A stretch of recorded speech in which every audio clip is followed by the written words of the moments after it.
आप विस्तृत जानकारी हमारे एसडीओ साहब हसन साहब ने दी है कि विष्णु बाबा का पदार्पण 425 वर्ष पूर्व हुआ था इस धरती पर, और महिमा इतनी बड़ी कि कोई 1.5 लाख के आसपास श्रद्धालु यहाँ आते हैं। 4 दिनों तक मेला लगता है और कुल 6 से 7 लाख लोग प्रतिवर्ष यहाँ आते हैं। आखिर श्रद्धा ऐसी कि लोग बात कहते हैं, आप सभी जानते हैं और लोग बात कहते हैं, यहाँ 4 दिन 3 दिन पता नहीं दूसरे के घर जाते हैं तब तक फटता भी नहीं है।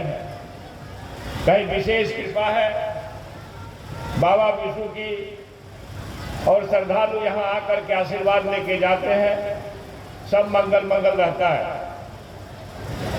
एक बात जो विशेष जानकारी आप सभी को मिली, यहाँ इतने लोग आते हैं लेकिन कभी किसी के बीच झगड़ा नहीं हुआ।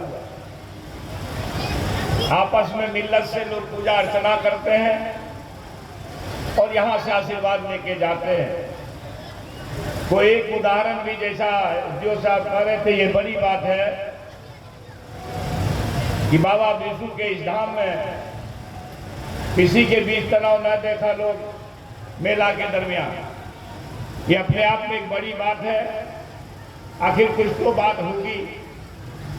इस देव का इस श्रद्धा से लोग नमन करते हैं, पूजा अर्चना करते हैं। जिस प्रकार से आप मेला में बैठे हैं, सभी जाति धर्म के लोग एक साथ बैठे हैं, कोई किसी से जाति यहाँ नहीं पूछती। ये बड़ी बात है, यही दर्शन है। मर्यादा पुरुषोत्तम प्रभु श्री राम जी जाति व्यवस्था से कुपित थे तो रूढ़िवादियों द्वारा बनाई गई अछूत जाति में पैदा होने वाली सबरी के जूठे बैर खाए। भगवान श्री कृष्ण सुपथ भगत डोम के यहाँ खाए। और आप सभी जानते हैं, हो सकता है हमारे अधिकारी लोग जानते हो कि नहीं, हमारे इलाके में एक बड़े देव की पूजा होती है बाबा विष्णु के तरह ही। बाबा धर्मराज की पूजा होती है। हसन साहब, दीदी श्री साहब, आप मानिए हर 5 हिंदुओं के घर में एक घर में बाबा धर्मराज की भी पूजा होती है। और जब बाबा धर्मराज की पूजा होती है तो देवता के रूप में मुस्लिम देव मीरा साहब की भी पूजा हम लोगों के गोहबर में होती है, देवता के रूप में होती है। हरिया डोम की पूजा होती है।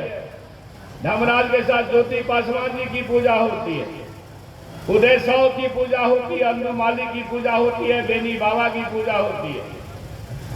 तो हमारा यह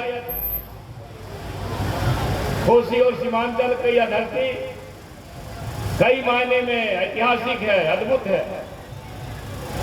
अगर हम भगवान श्री राम के पद चिन्ह पर चले, भगवान श्री कृष्ण के पद चिन्ह पर चले, बाबा विष्णु के पद चिन्ह पर चले, बाबा धर्मराज के पद चिन्ह पर चले,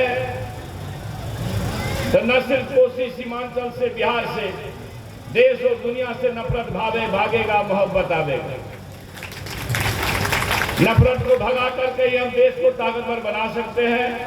अमन, चैन, मोहब्बत और शांति को प्राप्त करके ही देश को महान बना सकते हैं। कहीं भ्रम में नहीं रहनी चाहिए। हमें मर्यादा पुरुषोत्तम श्री राम के कृतित्व का समाज बनाना है। हमें भगवान श्री कृष्ण के कृतित्व का समाज बनाना है। ऐसा नहीं कि सिर्फ धूपबत्ती दिखाइए और पीछे में नफरत होने का काम करिए, तो फिर देश और समाज ताकतवर बनने वाला नहीं है। हमारा यह देश विभिन्न जाति और धर्मों का देश है। हमें खुशी है बाबा विष्णु की स्तुति के समय में, इस सतवान के दिन में, इस दुनिया के, इस धरती के, इस सदी के सबसे बड़े विद्वान बाबा साहब भीमराव अम्बेडकर की जयंती मनाई जा रही है।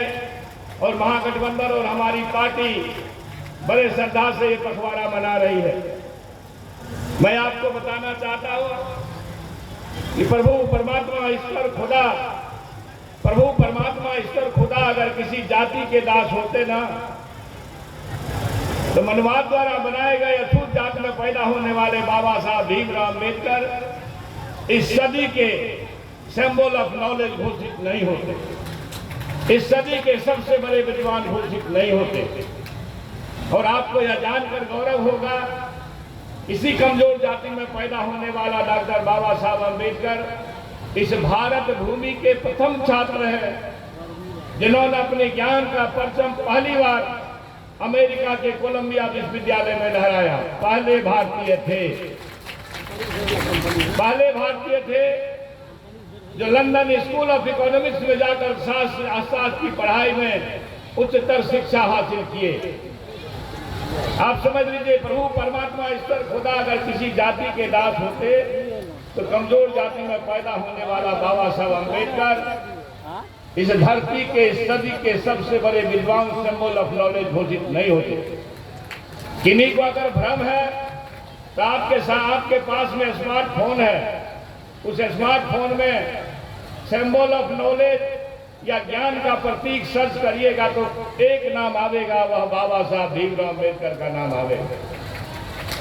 मैं व्यक्तिगत रूप से यह मानता हूं कि अगर बाबा साहब अम्बेडकर नहीं होते तो चंद्रशेखर एक शिक्षक पुत्र शिक्षा मंत्री के रूप में आपके उद्घाटन समारोह में शामिल नहीं होते। इसलिए हमारे नेता सामाजिक न्याय के योद्धा ने कहा, बाबा साहब अम्बेडकर के काम को आगे बढ़ाते हुए बाबा साहब अम्बेडकर ने कहा, शिक्षित बनो, संगठित रहो, संघर्ष करो।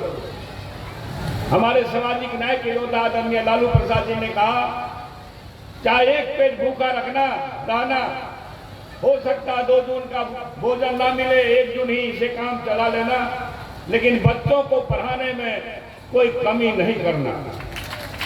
इसलिए एक शिक्षा मंत्री के रूप में आखिर कुछ न कुछ बात तो होगी ना। बिहार विकास के शिल्पकार आदरणीय मुख्यमंत्री नीतीश कुमार जी और युवाओं और बेरोजगारों के लिए हर समय चिंतित उप मुख्यमंत्री तेजस्वी प्रसाद यादव जी, कुछ बात तो होगी कि चंद्रशेखर को शिक्षा मंत्रालय का पद दिए। और मैं पूरी निष्ठा से ये बात आपके बीच कहता हूं, ये महागठबंधन की सरकार ने जो शिक्षा नीति लाई है, एक भरोसा माता पिता का सरकारी स्कूलों से उठता जा रहा है। हमारे माननीय मुख्यमंत्री ने स्कूल की बेहतरी के लिए कई काम किए।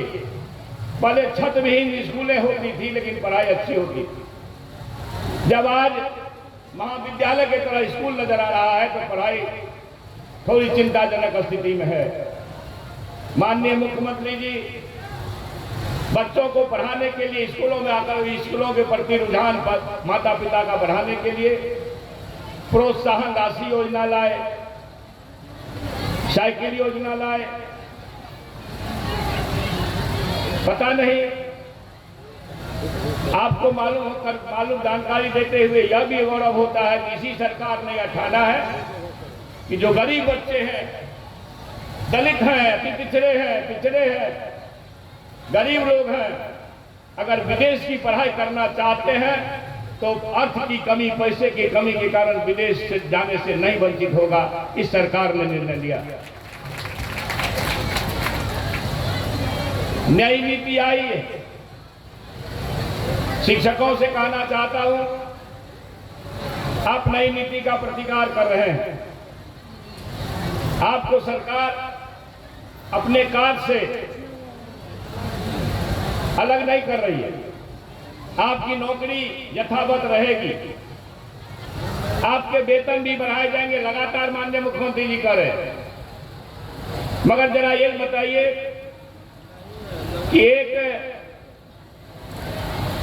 एक छात्र प्रोफेसर बनने के लिए नेट करता है, अच्छी पढ़ाई के बाद ही नेट होता है।